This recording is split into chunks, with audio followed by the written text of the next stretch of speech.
All clear? What? Nobody you know? Or is that what you think I'm doing? Scanning the room? Aren't you? Yeah. Look, Fair. it's fine. I get it. If I was suddenly going out with a woman, I'd probably do the same. Can we talk about something else? Why don't I ask you Todd's 3 questions? Todd's 3 questions. All right, well, what 3 questions? To get to know you better, like if this was a speed date, I would ask you Todd's 3 questions. The talk of the street. Talk of the street. The talk of the street. Talk of the street. The talk of the street. Talk of the street. The talk of the street. Talk of the street.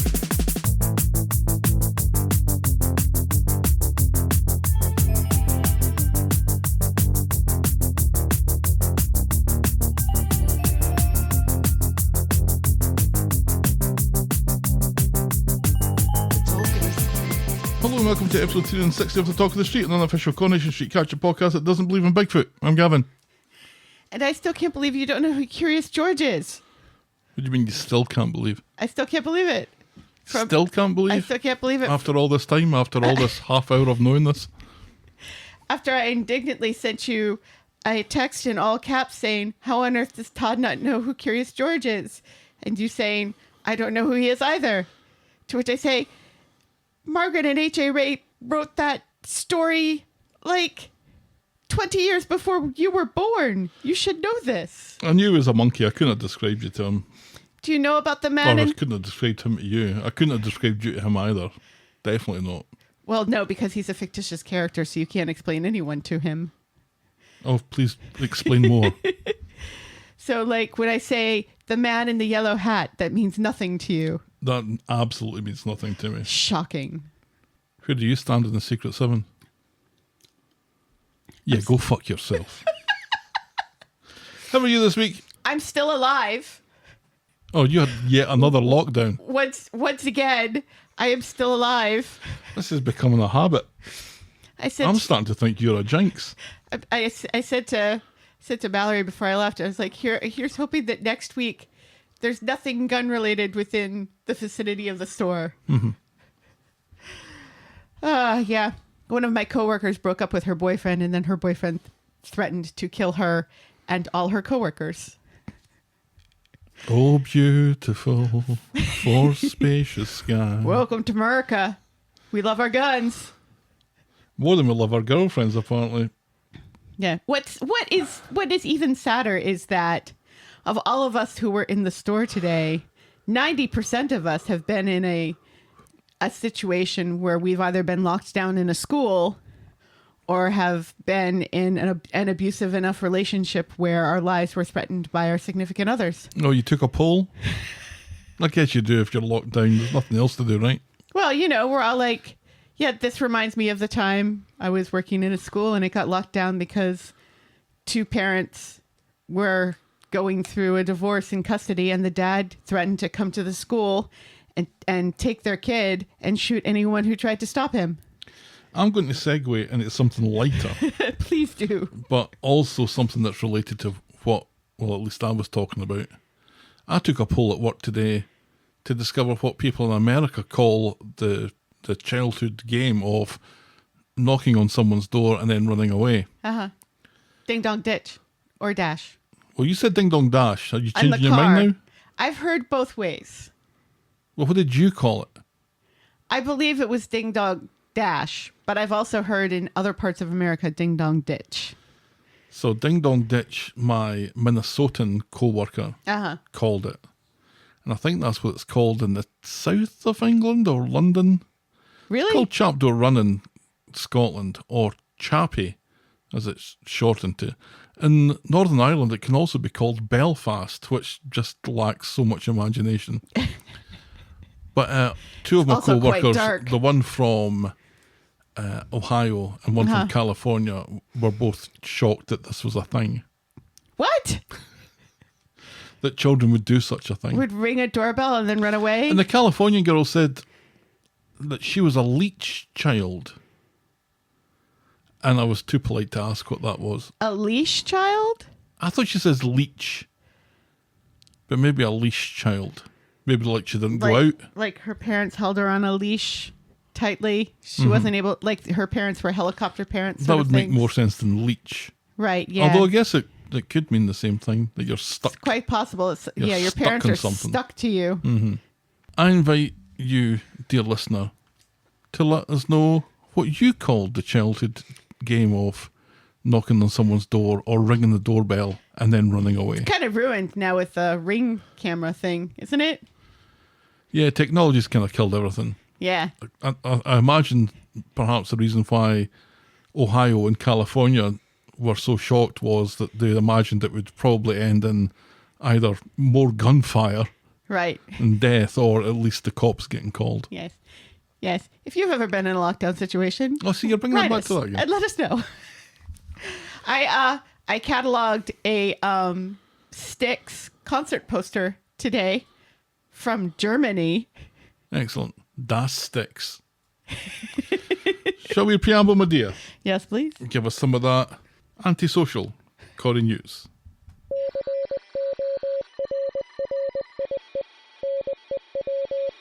Congrats to David Nielsen, who won an Outstanding Achievement Award at this year's British Soap Awards. Congrats. Congratulations to David Nielsen. Yes. What else did Corrie win? Moving on.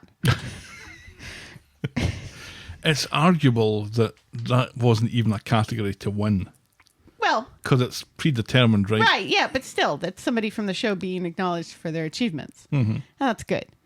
I was looking, and there's like a lot of things that there wasn't even a Corrie person nominated for some of them, like outstanding performer, outstanding lead performer. Right. Not a single member of the Coronation Street cast was nominated for that. No, and the Best Young Performer nomination was young William Flanagan, who I love and think he's great and brings an amusing weariness to the role of Joseph. Uh-huh. But what's Joseph done in the last year? Right, yes, and also he's been on the show for years, so you kind of... Still a young performer, though. Right, yeah, but you kind of think that young performer would be given to a young performer who's new. That's newcomer. I feel like it's not fair to rib Coronation Street too heartily about the fact that they were more or less shut out of the British Soap Awards. They all looked fabulous. Tell me you don't read my blog without telling me you don't read my blog. How good does Peter Ash look in a beard? He suits the beard. Oh my God, he so suits that beard. I was like, where was the beard action there? He was in a role, I think, when he was playing an artist. Have we talked about this already? I don't think so. Where he was painting, it looked like he was painting a Van Gogh or something like that. Maybe he's a... Did I say Van Gogh? You did. Sorry, Van Gogh. who maybe mimics other artists or something. And there was confusion online with people who thought that this was his actual artistic efforts. Right, I don't think so. I think it's just a role. right. But either way, with that beard and those oils and a canvas, Yeah. it was cutting a fine dash. Yeah. There's a number of plays about Van Gogh's life, isn't there? I'm sure there are. Remember that really great movie about Van Gogh, the animated one? Oh, that was a gorgeous movie. Should rewatch that. Remember that? We saw it in a movie theater in Rhode Island, I think. Anyway, it was a very narrow theater with like the theater part in the back. And I'm begging you to move on now. okay. I believe we saw it after eating Indian food with my dad in Rhode Island, which was awkward. Anyway. Begging you. Richard Windsor, who plays new homophobe Noah on the street, once had the lead role in a production of Swan Lake. It was also Caleb Knight on Casualty, but the Swan Lake bit is the thing that gets me because it's such a broad spectrum. I was about to ask, is he a ballerina? That's not what I meant, but he's a ballet dancer? Well, according to the article I read, he wasn't a professional ballet dancer, but he really liked Swan Lake and was able to So they just let him? convince the head of production for this ballet company to give him the lead role. So there's like pictures of him where he's got like the black beak painted to the top on the top of his head, and he's shirtless, and then he's got like this poofy feather tutu on, and it's like homophobe swan. This man has range. That's Yeah. what I'm saying. This man has Absolutely. range. He was stabbed to death on Casualty, which is fun. It's always fun. I don't know. I always imagine that dying as an actor must be really fun to do over and over and over again. I mean, Sean Bean has made a career out of it. Anyway, and finally, condolences to the family of Barbara Ferris, who died this week at the age of 85. She played barmaid Nona Willis on the show in 1961. She was only in the show for 10 episodes because she could not imitate a northern accent well. Wow. Can you imagine? That was an acceptable reason for dismissal. Apparently. Yeah. I wonder where anybody thinks that David Platt's from. Because it's not Manchester. Yeah, maybe that's not quite so much of a requirement anymore. Maybe not. And that's Corrie News. That's Corrie News, and that moves us ever so seamlessly into our feedback section that I like to call Everyone's a Critic.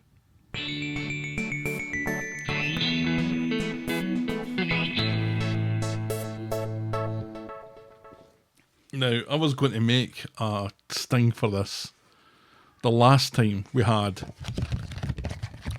Physical mail. and it was going to be something along the lines of, but instead of flashback, it was going to be physical mail. So I might reservice that. Maybe I'll reservice that. We got a postcard this week from beautiful Edmonton, Alberta, Canada. That does look beautiful. We need to go to Alberta. There is Which one's Alberta? Alberta is the one that has the world's largest pierogi, That doesn't help me. which means we must go and see the world's largest pierogi. So Ontario's above us. Yeah. Quebec's to the East. east. So Alberta's to the west. Yeah. Yes. Okay. Which is why we haven't been there yet. Okay, now I know how we get there. Yeah. Anyway. Tara writes, greetings from Edmonton to my two favourite honorary Canadians. Oh, That counts as a passport in my book. I think so. Yes. Although, Get the guest room ready. although my varifocals aren't quite up to the task here. And my arms aren't long enough. I'm watching / listening on the delayed Canadian schedule right now, so I'm not up on all the latest Corrie happenings, but I just wanted to say thanks for keeping up your podcast through illnesses and busy schedules. I sure appreciate the laughs, and your podcast continues to be a highlight of my weekends. Keep up the great work. Well, thank you very much, Tara. That's very much appreciated. Yes, very much so. Thank you so much. We should have a postcard board. Maybe we should put a cork board Cork. over there where we board. have the whiteboard that we used for like the first month we were doing podcasts and then stopped. We did that for at least 6 months. Did we? But when we stopped doing podcast number 3, it became really unnecessary. Yeah. But yeah, a cork board up there That would we be a can good put idea. postcards from our lovely listeners. I'll have to like keep Tara. I'll have to keep an eye out at work. Please do. Yes. Another correspondence. Andy writes, I just watched the episode from June 4th and thought the direction was very interesting. I noticed the entwined hands and particularly the zoom through what appeared to be underpants on the drying rack. I know you don't often talk about the way scenes are directed, but any thoughts? It was funny because when I was watching earlier the scene where Betsy and Dylan are on the swings and you see them from outside of the park, you know, with like the flowers and everything for Craig kind of Yep. blurred in the front and everything, and thinking, oh, this reminds me of one of the few things that I like about Woody Allen movies. It's this sort of shot, you know, where you see people at a distance and you can hear them talking, but you don't see them really talking. You just see their bodies, I and it's trying to frame it in a certain way. I think some of the episodes this week were directed by Rhys Dinsdale. And I think he does have a good eye for this sort of thing. And used to be an Yes. actor on the show, obviously. Right. And maybe that helps. I didn't notice the underpants on the drying rack. And normally I'll look out for those sorts of things. But, you know, when you're writing notes, you can't be paying attention to everything. I did notice the entwined hands as well. And there were a few Yeah, interesting choices of shots I liked that too. this week. So, Of course, yeah. whenever I see underpants hanging on a rack, drying on a line in Coronation Street, or indeed anything else on I'm television and film, going to guess that you're going to talk about Stars and Stripes underpants on my mother's washing line. I always Something think that happened I 10 years ago. yeah, I always think of my Wonder Woman underpants on the line outside your mom's house after she scrubbed them clean in her sink.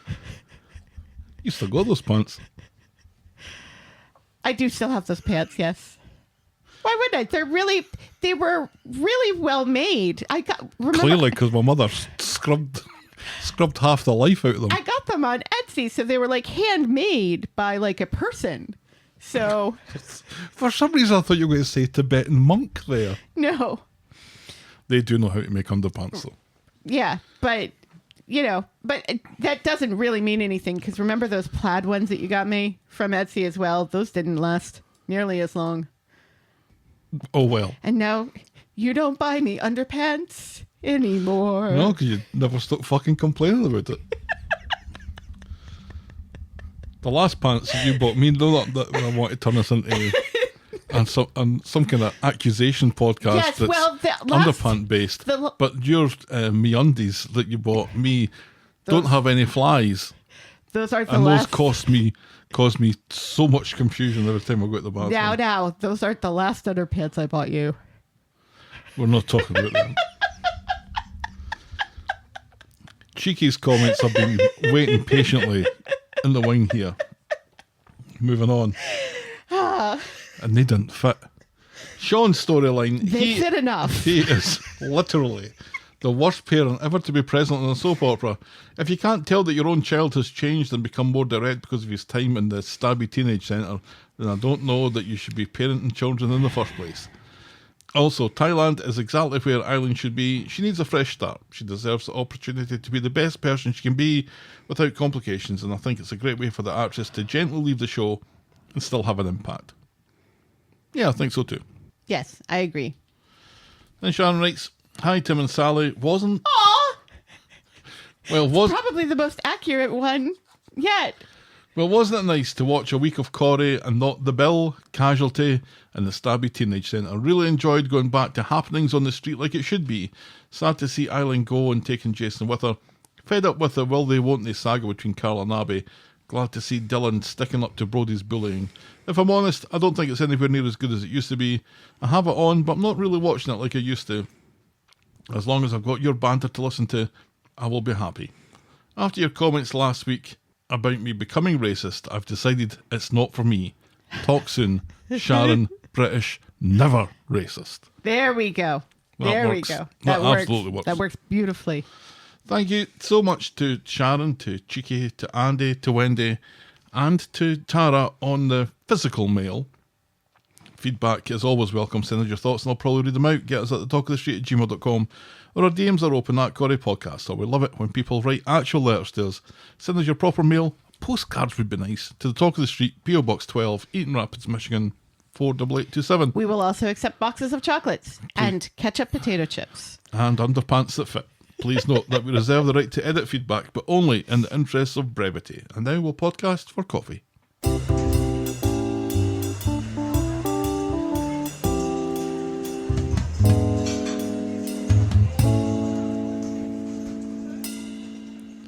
Thank you to Alison for her coffees this week. Thank you. Alison writes, as a former fan of World of Ladder, you wonderful pair continue to make my Saturdays joyful. Aw, Isn't that nice? that is nice. Do you know what the World of Ladder is? No, it sounds like something soap related, though. It is soap related. It was a column in The Guardian, I think up to... I think I read it in the 2020s. But praise indeed. Absolutely. I'm drinking cranberry and dragon fruit. What a world we live in. Cranberry and dragon fruit Yeah. together in the same bottle. Yes. What would my mum say? I doubt my mum would have any idea what a dragon fruit was. Can you describe what a dragon fruit looks I like? think it's like a pomegranate, isn't it? You keep talking. I'm going to look up a dragon fruit. Is it going to take you that long to type in dragon fruit? It's going to take me that long to find Google. Oh, yeah. It's this thing. It's the color of pomegranates, but it also has these little green tendrils coming out of it. That looks exactly like a pomegranate. Yeah. Different colour, but exactly like a pomegranate. Pomegranates don't have those little green spikes, though. No, but you cut a pomegranate in half and it looks like a dragon fruit, but different colours. Right, yeah, and the seeds are bigger in a pomegranate. Oh, look at the tree. It's a cactus. Dragon fruit grows on cacti. Oh, wow. Yeah, they do kind of look like a Christmas cactus, sort of. Only bigger and more fruity looking. That's what she said. Tell you, we've really covered the gambit so far, and we haven't even started talking about Corrie. Oh, we've sort of talked Sort of, a a little. little bit. We're skirting around it. I was drinking grapefruit juice, but it's all gone now. All of it? Oh, no, not grapefruit juice. I was drinking straight cranberry juice, but it's all gone from my glass now. Oh, There's okay. more in the house. Okay, gotcha. The Talk of the Street is and will always be free on your podcast provider and on the YouTubes, but if you think our show is worth anything more than the time it takes to listen to it, and if you want to show your appreciation, you can buy us next week's coffee by going to ko-fi.com, that's ko-fi.com/the Talk of the Street. You can also sign up to be a friend of the podcast through the same link, where for as little as $2 a month, you can get a mention in the closing credits of each and every episode. And if Ko-Fi isn't your thing, we also have a Patreon site where you can show us some love. Sign up to be a friend of the podcast there at patreon.com/the Talk of the Street. And remember, you can always support the podcast for free and get us in front of new listeners by liking, subscribing, rating and reviewing wherever you get your podcasts. All right, shall we dive in, my dear? Yes, please. It feels like a shortened batch of notes this week, which Yes. is good because we're starting late. Yes. So let's just jump right in Shall we? and say that the first storyline this week is our last storyline this week. So our second storyline is Fostering Ambition. Well done. Thank you. On Monday, Tim quickly hides that he's got an appointment with Child Services later and ushers Sally out of the door. On the way, he asks what she felt about looking after the girls. This is Lou's girls that they were looking after. Yes. The girls. Mm-hmm. Yes. Girls. The girls? The girls. The girls? The girls. Sally is glad that they've gone, and it's proved that she's not up for fostering. Yeah, she really enjoyed having them, but she also enjoyed giving them back. Gulp, says Tim. Yes. Yeah, Sally wants to be a granny. That's what Sally wants to be. Yes. He's obviously very emotional with all this, and that was lovely to see. Tim just standing there with not much of an expression on his face, but you can see his eyes kind of glassing over and tears forming as... Disappointment. I found that very moving. Yes. So Steve sees Tracy flirting with Carl and is unsettled. Tracy tells him he should get ready for divorce. Later, at the cab office, Steve is feeling mournful that Tim's much more successful in marriage while he's looking at the business end of divorce number 7. He's my dad. It really is.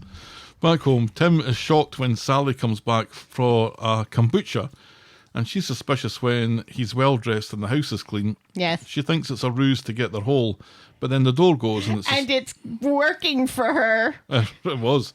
And it's a social worker person here to talk fostering. Sally is hanging furious, but covers well, and she has a few digs at Tim about his qualities on the sly when it looks like she's talking about what would make a good fosterer. Honesty, she says as she kind of glares at him. And the social worker doesn't notice. No. When she goes, though, Sally reveals just how fucking furious she is at Tim, and it's very fucking furious. Tim asks to be allowed to explain. He wanted more information before speaking to Sally about it, and he saw how brilliant she was with Lou's kids, and so many children like that need love and support, and he just wants to make a difference. Sally says she's not ready for that, though. So Tim goes to the pub and talks to Steve about this, and he reckons that Tim was mental for sneaking this on her. He's heading for divorce number 7 and doesn't want that for Tim and Sally. On Wednesday, Tim is still in the cunt books with Sally. He wants to make it up to her by making dinner, but Sally cooks dinner every fucking night without thanks, so he can shove that up his arse. Right up his arse. In the pub later, Glenda is struggling with the books and trying to keep Carla happy, so Sally, who has experience of both, offers to take a look at the books for her. So as they do that, through the back, They talk about fostering and little big shots, because that's still a thing. Yeah. Yeah, they finally remembered that Little Big Shots was a thing. Yep. And Glenda thinks that Sally would be a natural given the selfless way she raised her own kids. Sally melts at this and understands Tim's missing years with his own daughter and with Mason has left him with some unresolved issues, but she's feeling too old and tired for this. Back home, Tim's dinner has gone down well, and the two of them chat about the meeting with the social worker. Sally admits to being frightened about the prospect of fostering, but she says she enjoyed looking after Lou's kids. Tim is sure that they can do good by giving these poor kids the attention they deserve. Everyone would love to have Sally as a mummy says, even just for a month or two.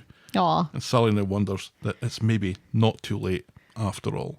Yeah. And that's as far as we get with that this week. What a sweet story. I'm really enjoying this. Yes. Yes, me too. Because, let's face it, Tim and Sally seem to be the only capable parents on the street. The way that they were with Mason in particular. Yes. And also with those wee girls. Yeah. Remember Sally yoinking Mason into the house? Yep. Get him off the street so the neighbours don't see? That was Yoink. hilarious. Yeah. Also, the whole callback to the fact that Tim didn't know that Faye existed for the longest time and didn't, and so missed an awful lot of her childhood and the act of fathering. Yeah. And so this is an opportunity for him to give to other kids what he wasn't able to give to Faye. And I thought that was really sweet as well. It's looking more and more like killing off Mason was so pointless. Yeah. Because if Mason had survived, you've got Tim who's taken Mason under his wing. Right. And Sally mothering them. Yeah. Which he seemed to really enjoy. Yeah. Then you would have maybe a better dynamic, or maybe you wouldn't even need Brody in the show if you've got Mason. Because Brody's just like a Dollar General Mason at the moment, isn't he? Yeah, but there's no redeeming Brody. I don't think. I don't think Brody is getting a redemption arc. I don't think so either. And if Mason, he does, this is just really covering old ground because we've done this already. Yeah. And I think if Mason was still around, an awful lot of what Dylan is going through with Brody would not be going on. Because Mason would be like slapping Dylan on the back of the head saying, "What the fuck are you doing, man? This isn't you." Chill. The new Mason would definitely be doing that. Yeah. And Betsy would be happier. Yeah, all in all, it just seems like a really wasted opportunity. Yeah. And that's the saddest thing about it. That's what makes Mason's death sad, is the potential that was there for Correct. a good character interacting with other good characters. Yeah. A good and interesting character that you could do an awful lot with. Yeah. Oh, well. His legacy is igniting this flame within Tim to pursue the fostering route. So that's something at least. Yes. And it gives us this story with Sally, who has come around fairly quickly, Fairly but we quickly. knew that she would, because Right, yeah. she's easily won over. You She is. flatter her, Yeah. tell her nice things about her. Yeah. Tell her what a great mum she is. Yeah, Yeah. what a charm. Yes. I would like some more details about Little Big Shots, though, and it seems that Glenda and Sally both are very familiar with the work of one Hope Dobbs, which... I kind of feel like everyone on the street is familiar with the work of Hope Dobbs. I think she has some notoriety She on does. that street. All right, we'll move on to our next storyline. Sucks to be a Webster. On Monday, Still true. Carl is 5 minutes late for work and Abby immediately gives him a hard time, thinking that he's organising his love life. Tracy comes along and asks for someone to look over a van that she's looking to buy to replace the one that Betsy stole and drove into a wall or whatever. Yeah.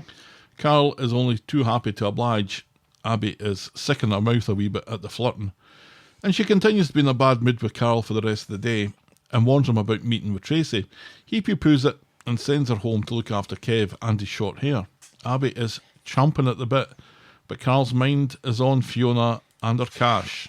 And she comes to the garage to give him, I think it was £1,000, wasn't it? In It an was envelope. £1,000 in an envelope. At the end of the day, and Tracy, who comes along to see where he's at for this van thing, catches wind of some of it and knows that Carl is pretending to be the boss of the garage. In the pub, Tracy wants to know who this Fiona cat is and asks if he makes a habit of lying to customers. Carl says that he was just trying to impress Fiona and asks for Tracy's discretion. Abby and Kev are in the pub as Carl and Tracy finish their date / thank you drink. Carl plays it cool and Kev goes off for a shite as Abby explains something of Tracy's history and maintenance level, and Carl does not fucking care. On Wednesday, Abby, Kev and Carl are in Nina's rolls. Carl is banging on about German things while Kev looks like he's about to keel over. Debbie is taking him to another chemo session today. Tracy comes in gagging for it already. When the menfolk leave, Abby warns Tracy off Carl, telling her that he's got a line of broken hearts from here to somewhere in German. At the garage later, Tracy has blabbed to Carl and now he thinks that he has proof that Abby has the hots for him. She denies it. He tells her to do them both a favour and just admit it. He hates feeling like this way too because it's Kev, it's his brother, and he fancies his brother's missus.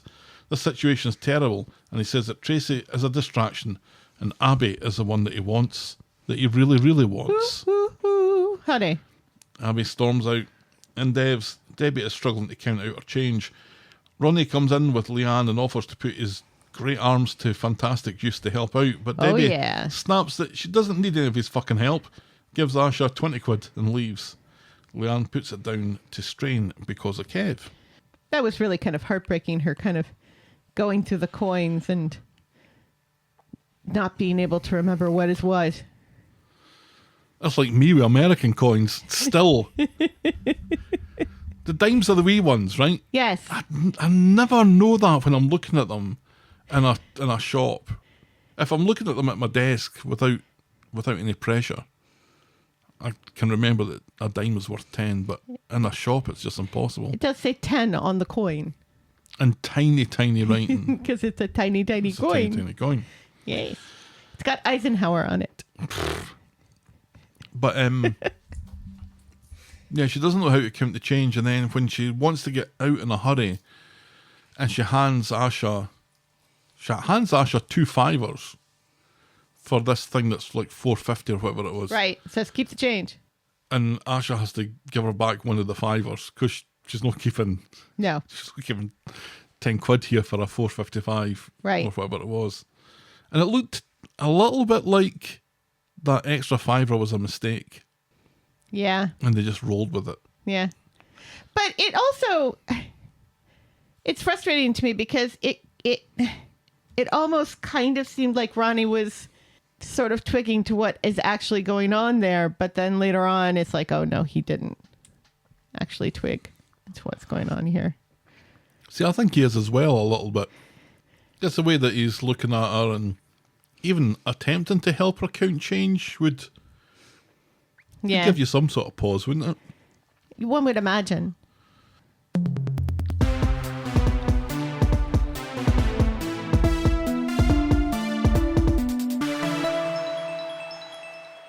I think that's the only time I'm pressing that button this week. I know, and you're not pushing the cop shop button. If I had one. Right, we don't have one, but no Swain button this week. No Swain button, no cop shop button if I had one. Right. And only one casualty button. Yeah. And the casualty is for a chemo session. Right. So it feels like it's not even casualty. So Debbie goes to Kev's chemo and tells him how upset with Ronnie and Leanne she is with them always being out together. And then there's this other woman, this Fiona. Kev reminds her that she dumped him, so she can't complain. He tells her to go and speak with Ronnie. Kev, though, isn't feeling too bright. No. He looks terrible. He really does. Back home, Carl wants to continue the chat with Abby, and the more he talks about it, the shinier Abby's face becomes. And they're on the brink of smooching when she gets a call from the hospital letting her know that Kev has keeled over. By the time she gets there, though, he's better. He fainted, and it's due to an infection, he says. He says he's as good as new, and asks her to keep this fainting thing under her hat. Carl's back at the garage, and a bloke who bought a car off Fiona, and the car that he bought has turned out to be a death trap, and the MOT came from this garage. He threatens to report Carl, just as Ronnie and Debbie are passing separately, and collectively they all send the bloke on his way. This ain't over, he says, and that allows Ronnie and Debbie to chat back at Ed's place.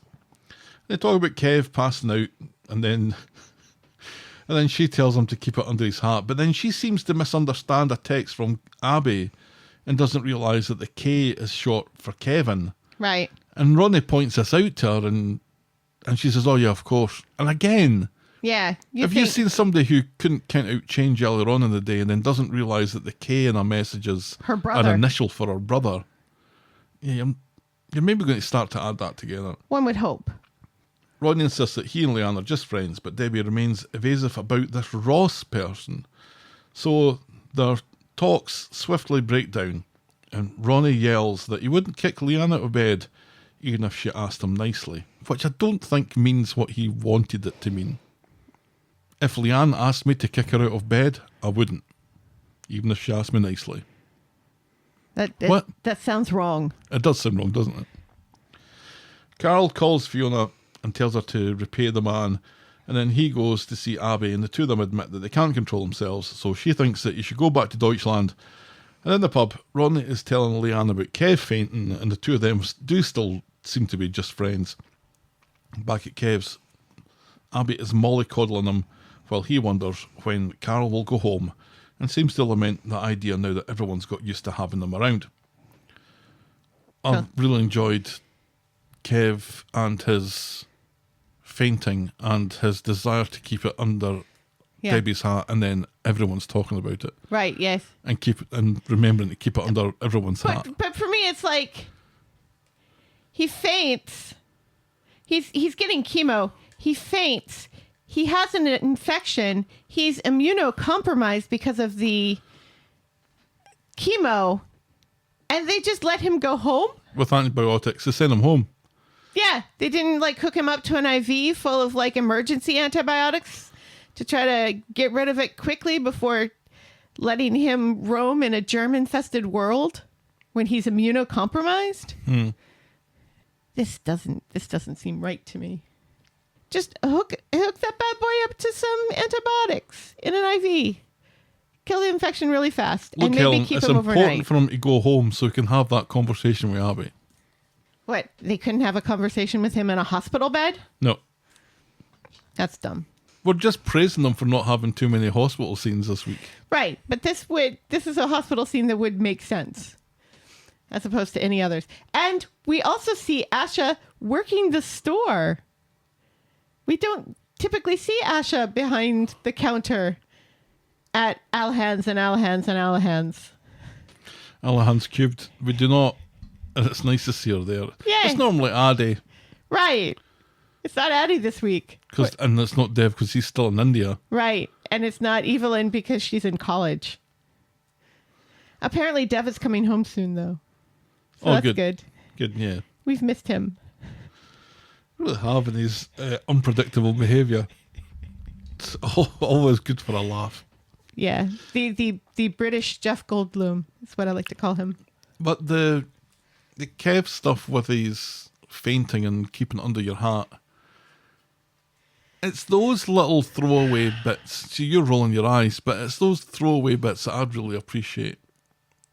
Because it doesn't really add anything to the story, but it just sort of rewards you for paying attention a little bit. Right. And it shows, it's funny because in one aspect you look at it and it shows, the fragility of masculinity and not wanting to appear weak or damaged or to get any sort of sympathy or care out of your loved ones. But it also feels like a very Webster thing to do because look at Debbie, who hasn't told anyone about her diagnosis. Carl figured it out on his own. The only reason he knows is because he's observant. No, the only reason he knows is because he went through her handbag. Did he? And they found an appointment card. He didn't work anything out. He read it. Well, he worked it out when he read a card. So he worked out English? Yes. It's not easy. Yeah, it is if you speak it. And Carl has proved that he does speak it. He's been surrounded by Germans for a long time. You can't possibly be making this argument. It's not a real argument. It isn't. So you should stop it. It's a fun argument. I don't think I've ever fainted. Never? I don't think so. You have felt faint before, though, yes? I've felt lightheaded before, yeah. Yeah. And like your panic attacks, you kind of get lightheaded and stuff. Yes? Yeah. But no actual fainting. No. That's good. Watch this. I've said it now, and I'll start keeling over at the slightest little thing. Right, yes. Like a big girl's blouse. That's an excellent band. We should listen to them more. On Friday, Debbie and Carl drop in on Kev and Abby early doors. Kev's infection has postponed his chemo, so he's down in the dumps about that. He's also suspicious when he hears of some of the set 2 that happened at the garage the other day, but Carl is quick to pull a veil over that. Later, Debbie sees Ronnie and Leanne chatting and jumps to the wrong conclusion again. He insists that they're just mates. Debbie warns him that cat's got claws and wants to remain friends. And we're going over the same ground here. Over and over again. Over and over. We're saying the same things to each other. Ronnie's going to say that it was you that dumped me. And Ronnie's going to say that he's well within his rights to Know what's going on. to go and speak to whomever he chooses and wants to know what's going on with Debbie, and she refuses to tell him. And it feels like this is just week number 3 of this. This needs to start going somewhere because it's becoming annoying more than anything else. Abby's making lasagna for dinner, and she asks Kev to smell her mince. But not like that. When Carl comes in and Kev offers him a full-time job at the garage, just like that. He was thinking about going back to Germany, but now fuck that, Carl's in. Abby and her smelly mince are furious. Yes, they and are. that's as far as we get with that this week. Oh.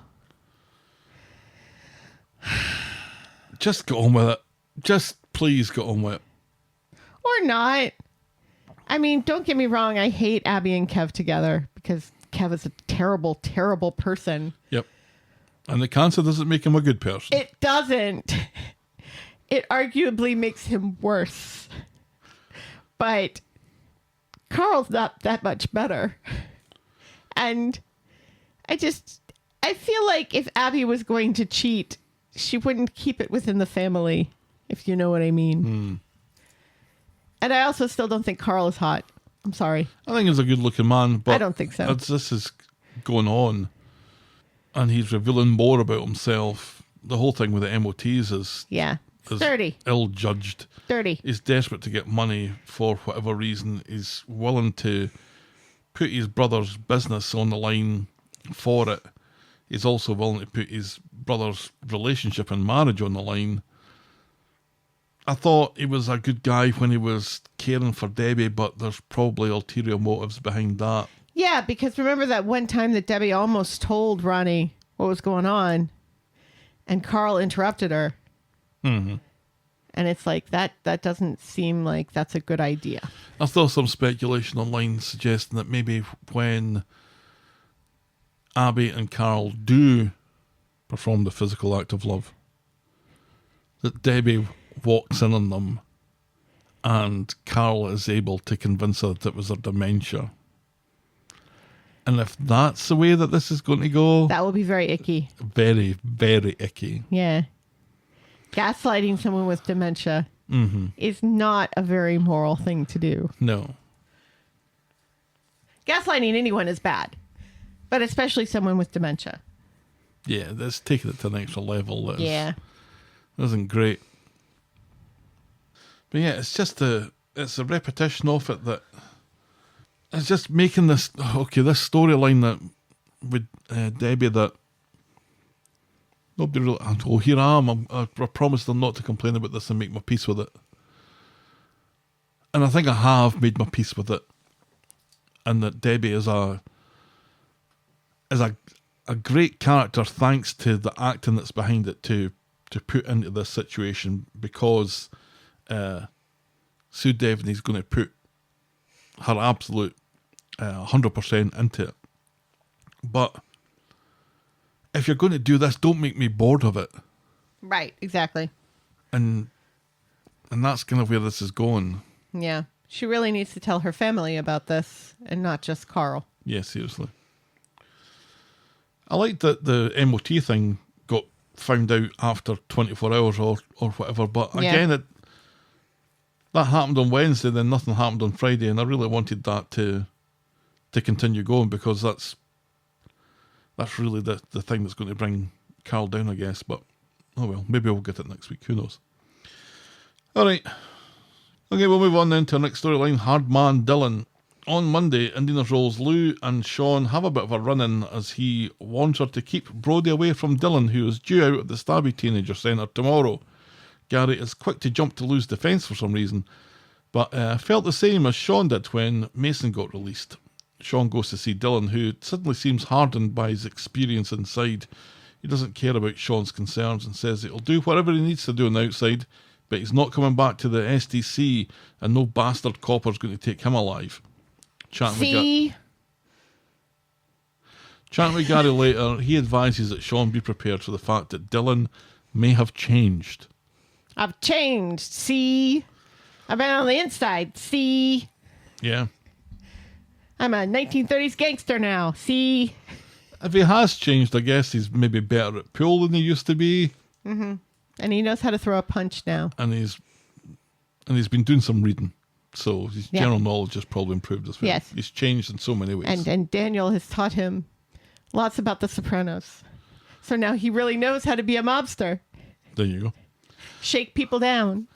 On Wednesday, Dylan is home and is grumpy and not interested in a celebration, which is great because neither am I. He just wants a cuppa and Nina's rolls later. Just the two of them, no fuss. In the cafe though, the celebratory mood is ruined when Brody comes in. Sean shits himself, but Dylan takes matters into his own hands and follows Brody out to the Ginnell and tells him that he expects Brody to keep his fucking distance unless he wants another kicking. Their meeting is broken up by Glenda in the backyard of the Rovers. Then she tells Sean at work later that Dylan was all in Brody's face, and this concerns Sean greatly. Would you prefer it was the other way, asks Glenda? Great point. Later, Dylan doesn't deny it and says Glenda should mind her own fucking business. Sean implores him to put Brody and the SDC behind him, but Dylan is a hard man now and just walks away. Sean is now worried that Dylan has come out of the SDC as a danger to society. Yes. He certainly looks like a danger to society. He's a hard man now. Yep. He takes his boiled eggs hard boiled now. No soldiers. On Friday, Dylan and Betsy are hanging out in Nina's Rolls when Sean comes in to tell him about going back to college. Dylan thinks it's too late in the year and he wants to go to work at the builder's yard instead, but Sean insists that he gets an education. So Dylan, bored with the conversation, just leaves. Later, he sees Brody giving Betsy a hard time about being a grass, and he intervenes, and they're about to come to blows when Daniel wanders by and gives him a piece of his mind.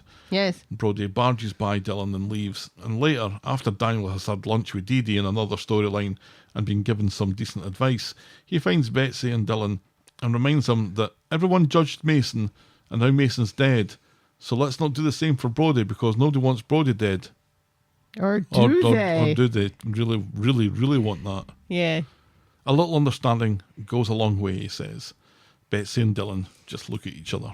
And that's as far as we get with that this week. Yes. Do you believe in the hard Dylan? It's like when Dylan went electric, isn't it? Dylan has left the folk music behind. He's plugged in. Oh, he's ready for action. Those hippies at Newport aren't going to approve of this. That's for sure. Bob Seger's going to have a fit. He is. Even Pete Seeger even. Yeah. Who's Bob Seger? Pete Seeger's son. Oh, well, yeah. Like father, like son. Dylan, is he a hard man now, or did he just get a few lucky punches in and then now thinks that he's Mike Tyson and Brody's just can't be bothered with him until they can be bothered with him? Or I don't know. Is Dylan really... Brody seemed to... He shot himself a little bit, didn't he? Yeah, he seemed to back off. That kid needs to wash his hair. That's what needs to happen. Which one? Brody. I am really confused because I know Dylan is going out of the show at some point, and I thought the STC was when that was going to happen. And yet, here he is out now with a brand new storyline. Is he going out of it? Yeah, wasn't it announced that he was leaving the show? I thought, was that just for a while though? And then that's happened and now he's back? I don't think so, because he never really went away because they kept showing us shit that's happening in the STC. That's true. There's so many leaving storylines. It's so hard to keep up. It's like one a week. I don't think there's many still to happen, is there? Well, Billy. Billy, Addie, and Dylan. Oh, I forgot about Addie. Yeah. It Oh, makes that me so sucks. sad. It makes me so sad. Gonna miss that kid so much. It's hard to complain from his point of view. Well, yeah, that's true. It's just He not hasn't got had a enough to decent do. storyline since he took a bullet Courtney for racist Kelly. Well, Or the not Courtney racist Bibbs Kelly. story. That was not good. That was a grooming story that the show played for laughs. It was not a good storyline. It was terrible.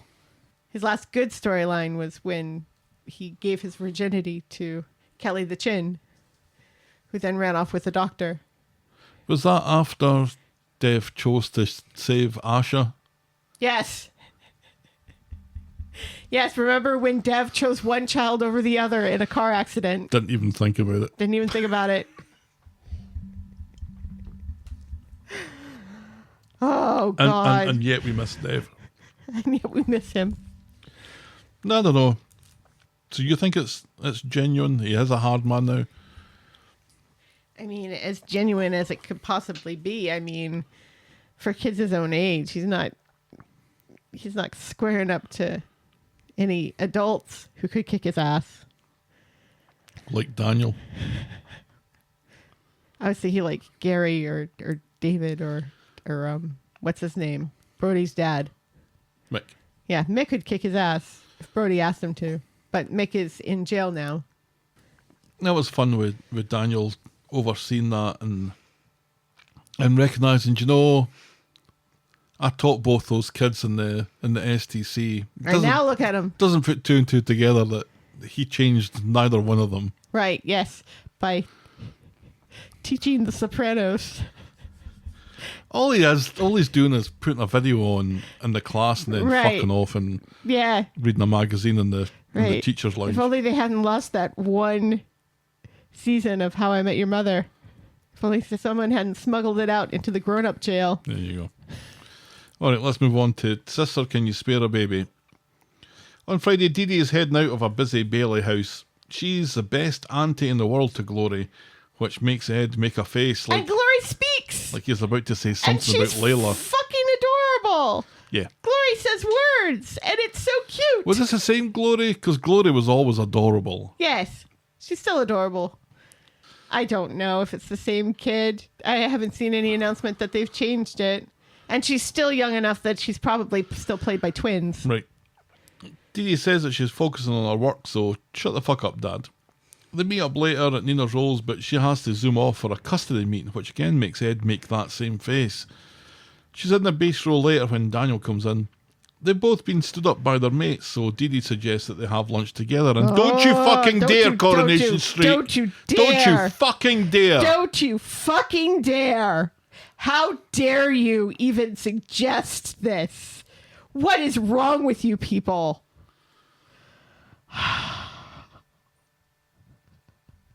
This is... This seems on the cards, and it is going to be so hard to accept. red flags as far as the eyes could see. What is he gonna do with like a woman who is far superior than he is as far as knowledge is concerned and education is concerned? Yeah, she's actually good at her job. She actually has a job. Well, so does Daniel. No, but I'm thinking of, I don't know, Bethany. She's got a job too. She writes for magazines. Oh, God. I can't even say it. Sinead. She worked in a factory and made beard oil on the fly. She did. And then Daisy was a barmaid. But still, And an influencer. none of those women went to college. None of those women have been out of Europe. Dee Dee is going to skewer that boy the first time he tries to talk down to her. He can't even talk down to her because she's taller than he is. See, this is the way it should play out if it's going to happen. It's going to be like the best thing that's ever happened to Daniel because maybe he'll actually learn a lesson and maybe it'll stick. Again, that would be a great thing if that is what happens if and when they put the two of them together. But sadly, what I think is going to happen is Daniel is going to ruin Dee Dee. He did ruin Daisy. See, a lot of people disagree with that, and that's absolutely fine. But I think it's I did- demonstrably true that Daisy, while I didn't always like her, or most of the time I didn't like her, she was an interesting character. She became less interesting with Daniel, I always felt. Yeah. And same goes for Bethany. Bethany's return was Terrible. such a damp squib. Yeah. Common denominator here, I'm sorry. Is Daniel. Don't you fucking dare. Don't you fucking dare. How dare you even suggest this happens? They talk about their jobs and making a difference and getting involved in things that make you uncomfortable and how families stick their nose in where it isn't wanted. They find some common ground in tragedy. Dee Dee because of her experience in childbirth, Daniel because it's Daniel. As they're leaving, Dee Dee is shocked to see James arriving back at number 3 with Layla. He's flown all the way from Delaware. Delaware. Where I guess he was working for the Bidens? That's a state. It is a state. It's not a state. It's got one of the very best Indian restaurants in America. It's the first state as well. It's the first state to ratify the Constitution. Yeah. It's the But second I'm- smallest state in the Union. After Rhode Island. It goes But- Rhode Island, Delaware, Connecticut, Massachusetts. Jersey, after. Oh, yeah, Jersey. Then Massachusetts. And then New Hampshire. And Anyway, I was sure that they lived in LA. yeah, I thought for sure they lived in LA as well. But Or New was that- York. But Dee Dee was from LA. Dee Dee was from LA, yes. But I was sure that when they were talking about James going off to the States to play soccer, I was sure that they said LA. Because I'll tell you, if they'd said Delaware, I would have remembered it. Because it's like, what a random Wait, state. but James didn't go to play soccer. He was going to coach, wasn't he? No, Danny was going to open a restaurant in New York, wasn't he? See, I don't remember that. Because Danny went first, and he got in because he was a chef in London, and he was headhunted by someone who was opening a restaurant in New York, I believe, and that's when the move to America happened. But also, didn't they get engaged? So like they were very close to getting married. I thought maybe they had gotten married off screen, maybe. I don't know. I'm just shocked by this thing that happens just for plot and not because it's a reasonable thing to happen to these characters. James has been back and forth across the Atlantic A couple times. in fairly short order because Danny was in a car accident. And Right. it was really bad and it looked like he was going to die. Right. Yes. And I went, okay, this is where we're going to go with this. Yeah. Danny's going to die. Right. And James is going to hand the baby back. They chose not to do that, No. but instead delayed it for 2 weeks Right. so that Danny is now essentially dead. Right. Yes. As Dead far as to the show them. is concerned. And now the thing that could have happened 2 weeks ago can now happen. Right. So I guess he wasn't on death's door if he's already recovered enough to get to physical therapy and start having sex with his physical therapist. Have we even gotten to Which- that point yet? No, but it's all in the same kind of scene that he's flown back from Delaware because he and Danny broke up. Danny was boffing his physio, and James found some dodgy texts on Danny's phone yesterday. So yesterday in Delaware. Right. Where in Delaware? Doesn't matter. Dover. Wilmington. Because there's more than one place in Delaware. There is. Yesterday in Delaware, James finds texts. Mm-hmm. Today's back in Right. Manchester. Well, if he's flying from the East Coast, and I think he might fly out of Dulles. Yeah. Does Delaware have an airport? Baltimore, probably. Yeah, it would either be BWI or Dulles, and those would have direct flights, I would imagine, to Heathrow. Definitely. There Yeah. are flights, but he did that yesterday. Yeah. The quickest I've ever been able to get back is I buy tickets for not tomorrow, but the day after, I think it was. Right. Yes. And then it's like what? Because they're insanely expensive. Right. If you want to go that quickly. Right. Because if you want to go that quickly, you're willing You're to paying pay for an your nose. insane price. Yeah. Yeah, which is fucked up because typically when you need to go that quickly, it's because somebody's dying. Yes.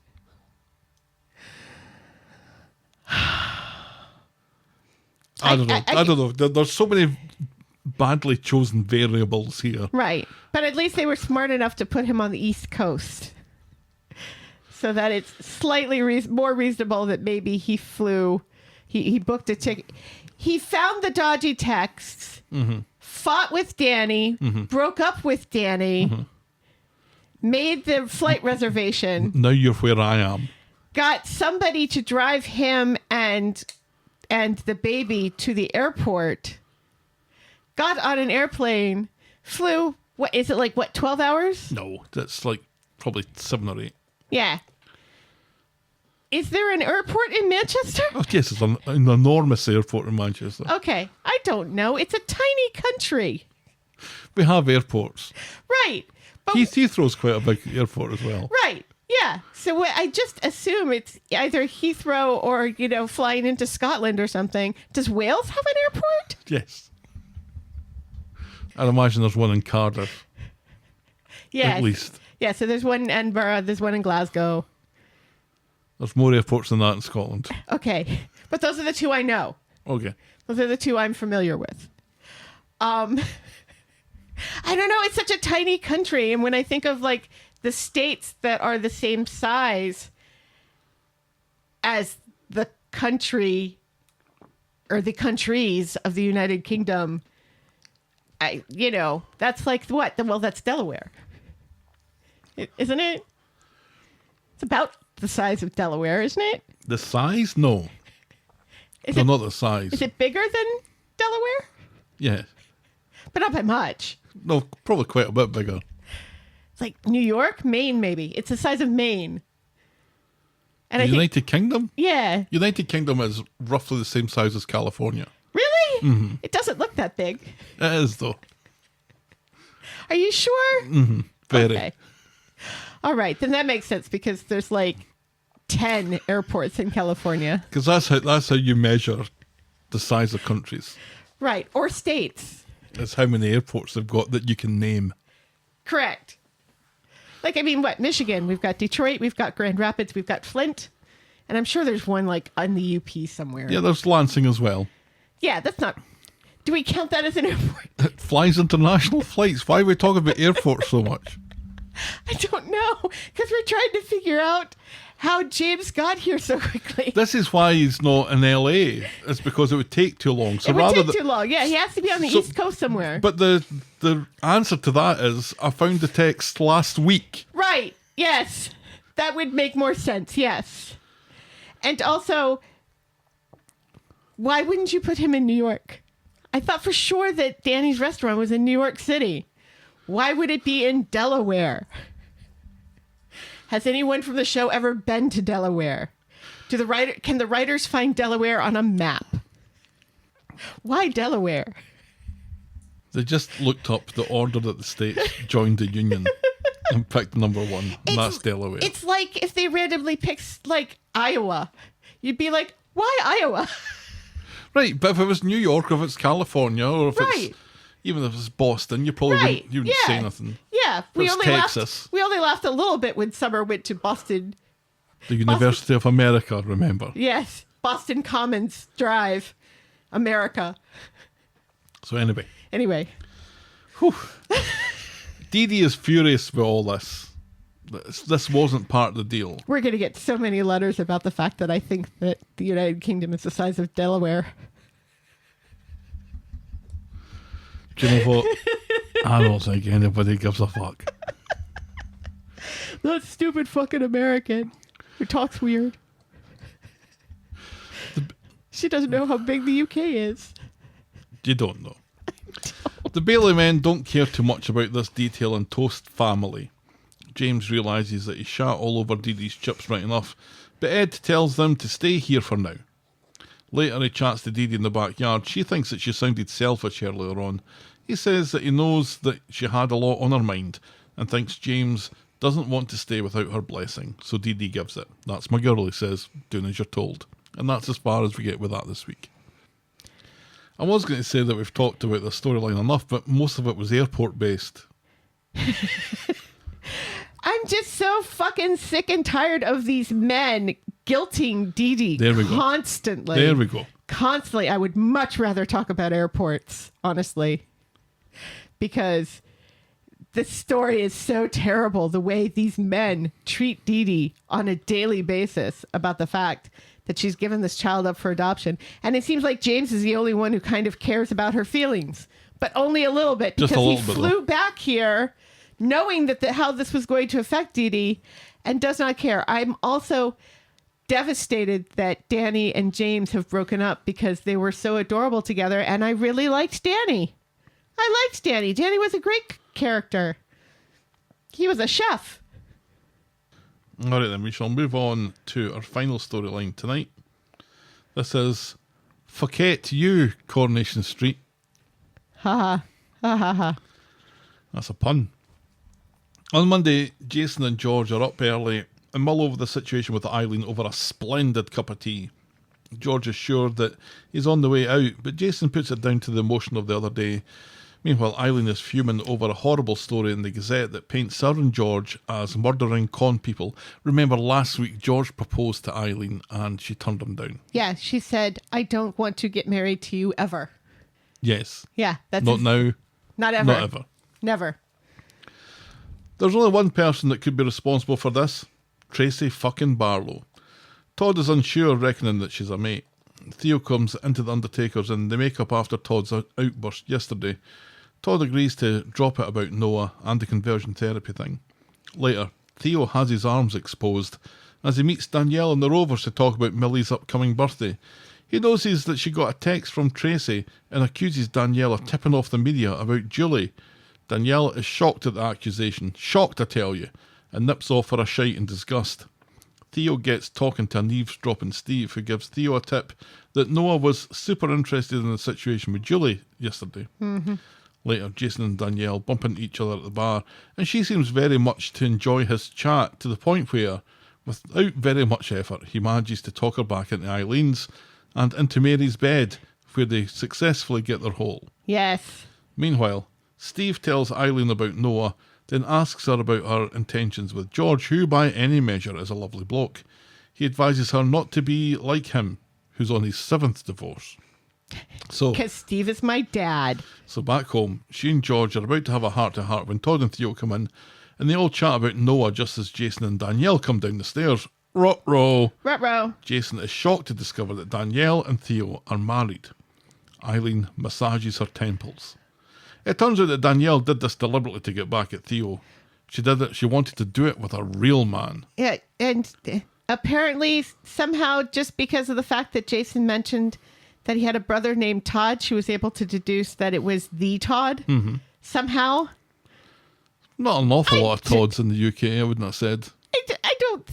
I feel like she would need more than that to know exactly what's going on here. I think she just wanted to get her hole off him. Right, yeah. And then it was just kind of the icing on the cake that it... Because is it really getting back at either Theo or Todd? Neither one of them want to sleep with Jason. No. Haha, I have successfully had sex with a heterosexual man. Doesn't that make you feel terrible? Well, no, because I'm gay. Right. Happy Pride. She leaves and Theo chases after her while Todd and Jason bicker, and Eileen sends Jason up to Mary's room to burn her curtains. Meanwhile, Danielle and Theo argue in the street, him begging to reach an understanding for the kid's sake. She demands his wedding ring and then drops it down her drain. There's your fucking understanding, she says tearfully. Back home, Todd thinks that ditching the ring might have been the best and was a bit of a reminder of a heterosexual past. When Jason comes back from setting Mary's bedroom on fire, he and Todd are at each other's throats until Theo acts peacemaker, but slowly and in a northern accent. Once matters have calmed down, Todd and Jason wonder how they move forward from here. Todd reckons it might be easier when he fucks back off to Thailand, except his girlfriend's dumped him and wants to sell the bar that they run together. In the pub, Eileen is taking advice from Steve, and she and George agree to enjoy the now and make no plans for marriage, but it still doesn't look like her heart is in it. When she gets home, she has a chat with Jason, and he talks about the money that he needs to pay off his ex and hold on to his bar. Eileen floats the idea of using her inheritance. Jason is made up and suggests that she joins him in Thailand as his business partner. Yes. I guess were Jason and Todd kind of at loggerheads back in classic Corrie? All the time. All the time. So this is nothing new. No. It kind of feels odd to me that you come home, you bury your aunt, and then you immediately start fighting with your brother over nothing. Oh, yeah, they were always fighting with each other. Over nothing. Yeah. I guess I shouldn't say. There you go. That's how siblings work. Yes, aren't you glad you're an only child? Thrilled. On Wednesday, Jason is working on Eileen by trying to make Thailand sound like Manchester. She doesn't think she can up sticks and leave, and she can't see George moving halfway around the world. She leaves, and then there's some tension still between Todd and Jason, even though they seemed to resolve all that yesterday. Jason says Todd makes Eileen's life a misery, and she's a different person in Thailand, and he reveals that he's asked her to move, but she's worried about George shitting himself. So George shits himself. That seems terribly, terribly unfair to say. Mom's happier when she's on vacation in Thailand than she is here with you. To be fair, In her normal life. I feel like once she gets to Thailand and actually has to work there, she's going to be miserable. Eileen does more or less say that at some point. She says, "What, do you think I'm happier when I'm on a hammock in Thailand? Of course I am. Because who wouldn't be?" Exactly. At the Undertaker's, Todd agrees that the idea of George moving to Thailand is hilarious, and this just puts George further into a bad mood, that he's not spontaneous or reckless, which are handy traits in the Undertaker. Fuck it, he says, and he goes to the cab office to speak to Eileen and to tell her that he's prepared to move to Thailand with her, he loves Thailand, and then is unable to mention anything remotely Thai related. Except for Thai food. He does mention some Thai foods. He's cancelled Great Yarmouth, and the pair of them are flying out to Thailand tomorrow to suss it out as a recce. You know what's hilarious? Watching this episode and watching George talk about Thai food while I eat pad Thai. That is hilarious. It is hilarious. Eileen doesn't know what to say or what to look at. Meanwhile, Theo is answering Todd's 3 questions in the bistro. Todd's got 3 emergency questions, and we only hear one of them. Yeah. Disappointed, and I'm disappointed it was Bigfoot related. Yeah, which I also found very weird. That's question number 1. Question number 1 is about Bigfoot, a cryptozoology character from America, and also, if you count the Yeti, the Himalayas. First emergency question is, would you prefer to have a hand made out of ham or an armpit that dispenses talcum powder? That's question number 1. I missed that podcast. That was good. That's not on anymore, is it? Yes. Is it? Because you never listen to it in the car anymore. You never let me listen to anything I want to listen to in the car anymore. Well, that's because you're not driving. Because you don't let me drive. Because my car's better. Yeah. Oh. That argument came to a very swift conclusion, didn't it? Mm-hmm. Your car has no AC. So Theo's answering Todd's 3 questions in the bistro when he's introduced to Summer and Asher. And I think Summer calls him Theodore. Which would be his full name, yes? But Maybe? if he's introduced to you as Theo... Yeah. It did sound like she said Theodore. Anyway. But it sounds like Summer has met Theo before. When did she meet Theo? I don't remember. We haven't seen Summer in ages. Being introduced as a new fella seems to give Theo pause. Which is weird. Todd understands, because a few months ago he was all about playing snooker and leering over page 3, which I don't think is a thing anymore. Later, George fills Todd and Theo in on his plans for Thailand and for Todd taking over the Undertakers. Todd doesn't believe George, but plays along.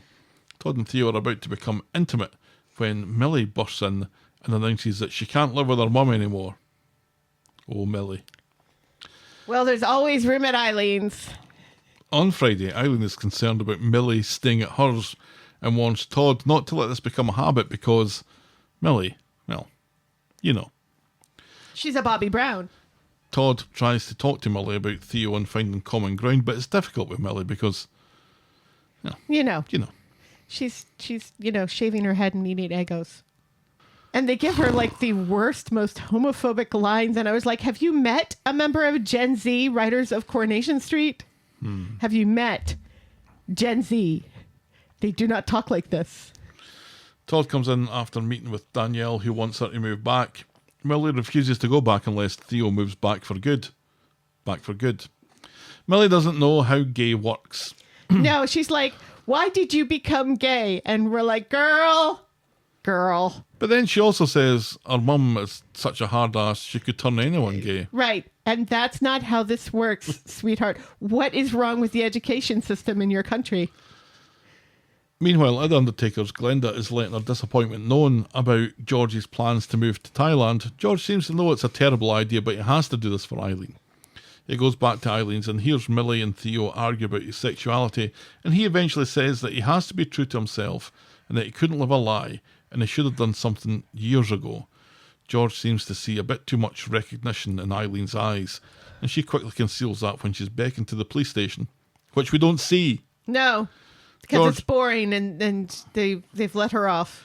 George goes to Nina Rolls and gets chatting to Steve, who inadvertently suggests that Eileen is harbouring some doubts about her relationship with him and how you should seize the day. Yeah, shouldn't George know that already? Yeah. With the whole, I'm never going to marry you. Eileen meets George and the Undertakers after being cleared by the cops of any wrongdoing, and it's despite all evidence supporting her being charged. And her day is about to get better when George wants to talk about their relationship and how he suspects that she doesn't love him anymore. Sensing Steve's loose lips to blame for this, she storms off to kill him. Yes. George manages to walk slowly towards them to save Steve's skin, and he explains what he saw on her face after Theo's speech. He knows that she didn't want to hurt him, but she also didn't want to be with him either.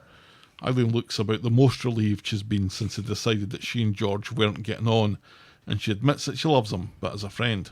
He tells her to go to Thailand. He's going nowhere. So she still gets the holiday. She's talking to Mary about this and how she's going back with Jason. Mary thinks it's very sudden and wonders if it's hasty. Eileen thinks it's overdue. Mary says if she left for Thailand, she would have trouble coming back. Says Eileen.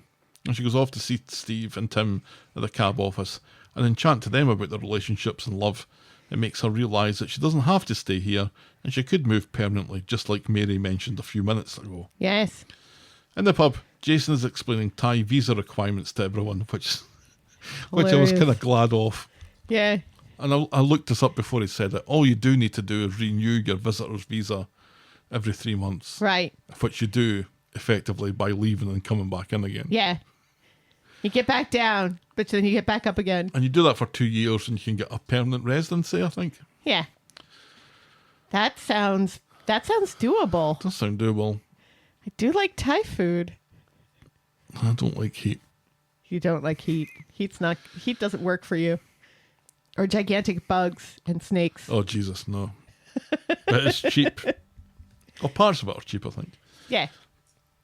Todd is a bit sad and thanks Eileen for always being there for him, right up to the point she moves to Thailand. Mary, Sally and Tim join them all in the pub and everyone says nice things about Eileen. Sean calls him his mother. Mm-hmm. And she keeps on saying, I'm not your mum. George, though, is too sad and he stands alone. And who can blame him, says Mary. While Eileen is off in the sun and the sand, George will be here in the cold and the rain, burying dead people. Yes. Eileen goes to speak to George just as Sally puts La Bamba on the jukebox, and that was hilarious. fucking hilarious. Because she talks about it, and they say, doesn't seem like the right thing to do right now, and then she does it anyway, because she wants to hear La Bamba. She does it anyway, then Sean has to rush over to turn the jukebox down. He turned it up because it was on when he was cleaning the bathrooms. Right. And then he pats George on the back and says, I'll leave you to it now. Uh-huh. On you go. Yeah. Oh, it was just so good. George is too upset, though, and goes through the back where Glenda comforts him. On the streets, all the cabbies and their taxis are lining up the street as Eileen says her goodbyes. Yeah, and they salute her. And we don't get to see any of their faces distinctly. Steve thinks that they've been friends for so long that she's the most important relationship he's ever had. The longest. Everyone is invited to Thailand. No one will go. George shows up with a neck rest for the plane and wishes her well. And with that, Eileen can barely conceal the fucking grin on her face as Steve drives her off to a cacophony of taxi horns, off and away from Coronation Street. And that's how we end this week's episodes. Yes. That was a good send-off, I think. I thought it was a brilliant send-off. Yeah. I think all those cabbies should have been in the Rovers, though, getting drinks and getting extra money for speaking about how much they love Eileen. I was amazed at how many cabs they've got. Yeah. It was at least 8. Right. And yet you never see those other cabbies in the cab office. You see Tim and you see Steve. And that's it. And once upon a time, you saw Peter. Yeah, very infrequently though, right? Yeah. You're like, oh, they're not the only 2 cabbies who work for this cab company. Which makes sense. Yeah. Who do you think they're going to hire to man the phones? Well, Tim says they're going to get AI to do it. That's not happening. I'm afraid I can't do that, Timothy. You could get an app. You've got an app that you could do it on an app. It's going to be Cassie. You think so? Yeah. Yeah, she's had experience in it. Right. And I don't think it ended well, but and she's probably going to start shagging Steve again. Probably. So it makes sense. We haven't seen her in ages, but she did get her contract renewed. So my money is on Cassie being the new Eileen. if you are going to accept that Eileen and George fairly quickly fell out of favour with each other, if you don't question that too much. When only 2 months ago they were having sex in the cab office. If you ignore that, then I think this is a good departure for Eileen. This is a good send off. It does though mean that Julie's death really was for nothing. It really was. It was for nothing. Because Julie telling Eileen that George isn't the one to make her happy was only telling her what she already knew herself. Right. I guess Julie had to die so that Eileen would have enough money to move to Thailand. Right. But, you know, Still tens fucked of up. thousands of dollars just falling into people's laps out of the blue. Yeah. But the way that they ended it, I was quite glad that Jason came back. I was a little sorry that he wasn't back for a bit longer because he's a disruptor Yeah. and he's cheeky. And I wanted him and Glenda to hook up. I thought that was definitely going to happen. I thought that was in the cards. That woman needs some sexual healing. Yeah, and I thought that Jason was giving her a bit of chat as well, but Yeah. maybe it was just cheeky chappiness. Right. But honestly, Eileen's face, the weight just came off her shoulders. Yeah. She seemed just far more relaxed as she was going out. Because a lot of those farewells are almost genuine farewells. It's farewells between Simon Gregson and Sue Cleaver and all that sort of stuff. So when you were watching it, you were believing it. Eileen's just been such a grumpy character for so long and brilliant at it, but seeing her here and being free from it all, it just, the leaving for Thailand or Delaware or wherever just freed her so much. Absolutely. And it was great to see. It was great. Loved it. And having a little scene in the pub and having a bit of comedy in there and having the emotional farewells, but then having Eileen saying in the back seat of the car she's going to worry about George and Todd, and Jason says they're middle-aged men. So what are you worried Which about is them for? very generous for George. And Eileen's like, and what do I care? I'm fucking moving to Thailand. Right? Yeah, it was a good ending for her. I'm glad that she got something like this. It's a shame that she and Gail have left, within months of each other Yeah. without having a really good fight before they departed. Yeah. But, I think out of the two of them, I think I prefer Eileen's exit to Gail's. Yeah. Because it was Eileen on her own terms, not Eileen and a man. I like Danielle. Do you? Yeah, You like homophobic Danielle? I think she's a good character. Her with her homophobia? Happy Pride, everybody. Gav likes the homophobic lady. She's good. And I really like Theo. Yeah, Theo has grown on me. I love that just slow delivery. Yeah. He always seems kind of half asleep. And he's so polite. It really is. He's so polite to everyone. You know, he's so apologetic for existing. Which, you know, is very sweet. And I like him and Todd together. I still don't understand what happened with that other guy, the guy that was taking care of Paul and then all of a sudden was not in the show anymore. We can't ask about that. No. So this sort of thing happens all the time. Because remember when Ken was supposed to have that relationship with that lady and they made a big deal about it and about that actress and everything, and then she was in one episode? Mm-hmm. So it's always kind of frustrating when that happens. When they like really talk something up and then it just doesn't happen. I think I like Danielle just because of her woman scorned. And also she yelled slag at Sarah and that was great. She yelled slag from a moving vehicle. She did. And Sarah wasn't even wearing her leather skirt. Or her leather pants. And then, do you think the then show... Harry had to pretend that he didn't know what that was all about. Mummy, what's a slag? Why does she know that you're a slag? Do you think that they bought Sarah those leather pants because you talk about her leather skirt so much? No. But let's just keep talking about it just in case. I mean, it has worked for Ronnie's arms. The show definitely... Ronnie's arms is a thing. Yes, Ronnie's arms are a thing. We can't be the only people to notice that, though. I take personal responsibility for talking up Ronnie's arms. I was the first. Well done. Yes. No, this was a good storyline this week. There were lots of good bits about it. We never see the other kid. Is it Miles? We see Millie, but we don't see the other one. We don't see the boy. No. Millie and Miles? You think they're Millie and Miles? I think they might be. Millie was reading Middlemarch, which was quite apt, I thought. By George Eliot? Mm-hmm. Why do you think that's apt? Because it's very much a Victorian soap opera. Yeah, I suppose. Lots of characters, lots of intertwined storylines. It's a very long book. Stories about ambition and marriage and relationships. Yeah, I can kind of see that. It is kind of funny to see a teenager reading Middlemarch I'll be for school. fun, though. I'll be for school. Well, that was the week that was Coronation Street. Helen, That's tell correct. me, what was your moment of the week?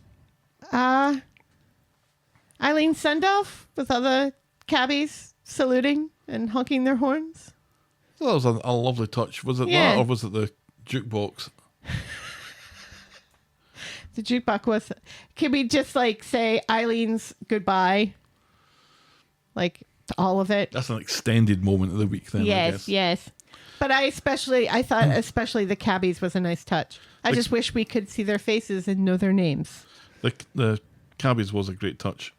I would also say we had a correspondent on the Twitter who pointed out that in one of the shots this week you could see behind George that he had a certificate on the wall of the Undertakers from the Weather Gazette declaring them the Independent Business of the Year 2020.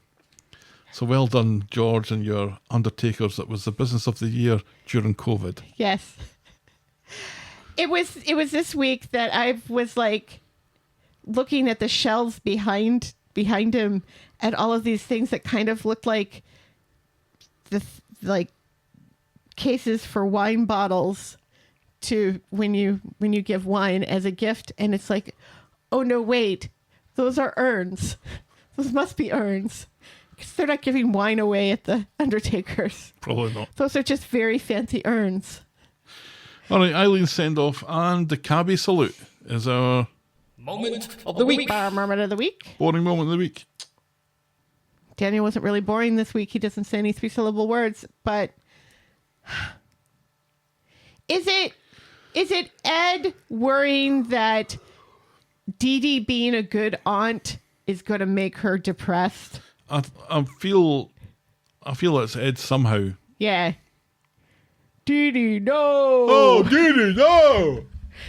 I like Ed. I love Ed. I love Ed. But I do not love his relationship with his daughter. no, it's awful. It's terrible. And then he managed to turn the whole thing round to make it. The whole thing was kind of her fault that she'd made a scene, and it was just dreadful. But you know, sometimes dads. Or is it Dylan wanting to get a job at the Builder's yard. builder's yard? Sean talking about college and Dylan talking about the builder's yard. Sean talking about going back to college in June. Yeah, that is ridiculous. Dylan is right. Mm-hmm. You wait until next semester, Sean. Right. You're not going to start now. Yeah, Sean insisting that Dylan goes back to school in June. Yeah, I think so. That's Yeah. just stupid and boring. Yes. Boring moment of the week. Yay! It's time now to turn to our Twitter followers to ask them what they thought of this week's episodes in terms of yeah, meh, or zzz. And the results this week were thusly zzz 25%, meh 30%, and yeah 45%. That's out of 100 votes so far, so plenty of time left in that. But a fairly decent showing off for Yeah. this week, according to our Twitter followers. Yeah. Holly says, if they end up pairing Dee Dee and Daniel together, I won't be happy. Thank you. Christina says, rewound the La Bamba bit twice. That's the Corrie I love. Agreed. Now, we don't take this into consideration when we're thinking about our own scores. Of course not, Helen. So tell me, what is your score out of 10? 7.5. Wow. Yeah. The only thing that really outraged me this week was Ed being a terrible father to his daughter. I'm going to say a 7 because the Debbie stuff is starting to bore me. Yeah. But But I thought it was a good week. Eileen's very lovely send-off, I thought, really wrapped the week up very nicely. I agree. enjoyed it. A I thought perfect it way was to finish this week's episodes. one of the better leavings. She gets to leave in a cab. She gets to leave on her own terms. It's perfect. Agreed. She's not broken the law. She's not dying, even though she was married to a serial killer. And an Undertaker. And an Undertaker. She was not married to the Undertaker. Let's wrap this one up then. This episode was brought to you with thanks to our friends of the podcast: Daisy, French Helen, Pickles, DT, Wendy, Noel, Canadian Helen, Christy, Shandy, English Victoria, Aurora Yvonne, Heather Westerfield, Russell Whiting, Jackie B, Brittany Porter, Laurie Anna, Tina, Stephen, Leah, Tara J, Fiona B, Canadian Jennifer, and Josephina Tingy. Thank you ever so much, folks. We very much appreciate it. If you've ever emigrated after a day's consideration, write in to tell us about it. We're the talk of the street at gmail.com, and we're at Corrie Podcast on Twitter, Facebook, Instagram, Threads and Blue Sky, or you can reach us the old-fashioned way, the talk of the street, P.O. Box 12, Eaton Rapids, Michigan 48827. You can shout me and Helen a coffee or become a friend of the podcast by heading to ko-fi.com, that's ko-fi.com/the talk of the street, or patreon.com/the talk of the street. Check out voggle.co.uk for links to a merch store, YouTube channel and blog. And if you're so inclined, please leave a rating and a review on the iTunes, your podcast provider of choice. And be sure to check out our pop culture sister podcast, The List of Lists.